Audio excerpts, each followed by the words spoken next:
All right, let's welcome in now Fred Fleitz. He's the vice chair of the America First Policy Institute for American Security, also a Newsmax contributor. Fred, great to have you with us.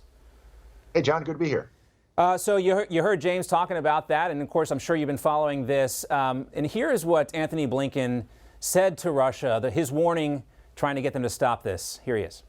We've made very clear to Moscow that if it chooses to renew aggression against Ukraine, it will be met and it will face very severe consequences. And again, that's coming not just from the United States, but from countries across Europe and beyond. And about 15 minutes after that, Vladimir Putin called up the troops and said, boys, you can come on home. We're not going to do this now. I kid, of course. Fred, I mean, it does seem like, nobody cares about how serious this situation is, and we're almost sleepwalking into a hot war with a nuclear power.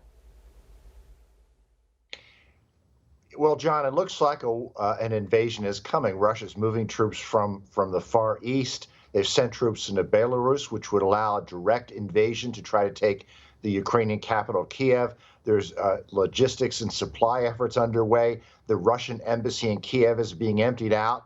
But we have to think about whether, is this a pretext for an invasion? That is the U.S. refusal to give Russia what it wants? Or is this Russian leverage? John, we've already made some pretty significant offers. We've offered to take American troops away from the Russian border, to stop exercises near the Russian border, to reinstitute the INF treaty, the flawed intermediate forces treaty that the Russians are cheating on, that Trump withdrew from.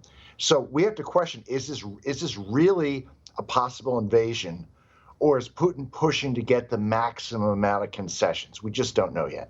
I think that there's another important question we have to ask, Fred. Is there really anything we can do to get Vladimir Putin to fall in line, sanctions or otherwise? He seemed willing to go ahead regardless of this. He's also pulled out of all these treaties and failed to acknowledge them that had kept Russia and the United States, if not friends, at least not adversaries for a long period of time. And, at a certain point, you have to put the onus back on NATO, don't you?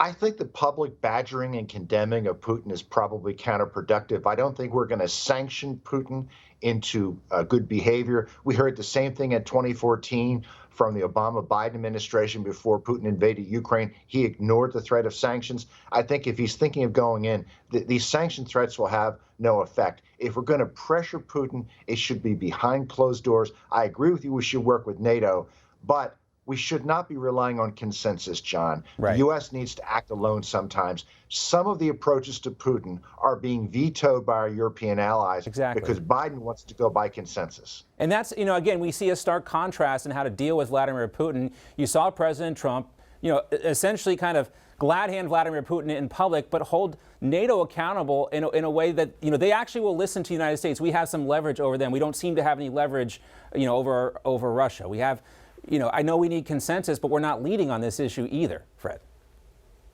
No, we're not. In fact, there are reports that the Germans have vetoed sending military aid into Ukraine.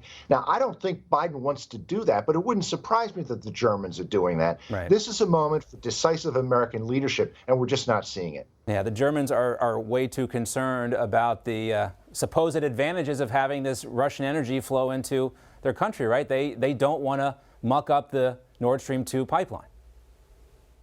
That's right. And they've also shut down the nuclear plants. They're starting to stop using coal. They desperately need Russian energy this winter.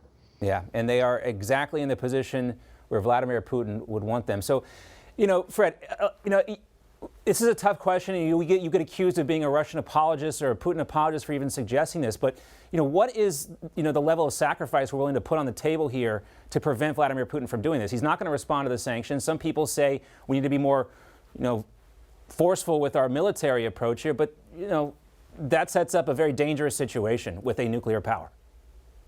I'm not a Russian or a Putin apologist, John, but I'm not surprised people on the left would say that. What worries me is that we are mishandling Russia in such a way that we're driving it into the hands of China. Right. We have to find a way to coexist with Russia. President Trump tried to find a way to do that. And when we draw red lines and the Russians just ignore them, we undermine our credibility further, and we embolden adversaries like Russia to take more aggressive moves. It's, anyone who's looked at the history of this understands what Vladimir Putin wants. He wants respect. He wants to reconstitute the Soviet Union. The question is, what are we willing to sacrifice to prevent that? And I think the messaging is uncertain when it comes to the Biden administration. I think Vladimir Putin sees an opportunity to get what he wants. The question is, how much will he take, I think. Fred, great to see you as always. We appreciate it. Good to hear you. Thanks, John.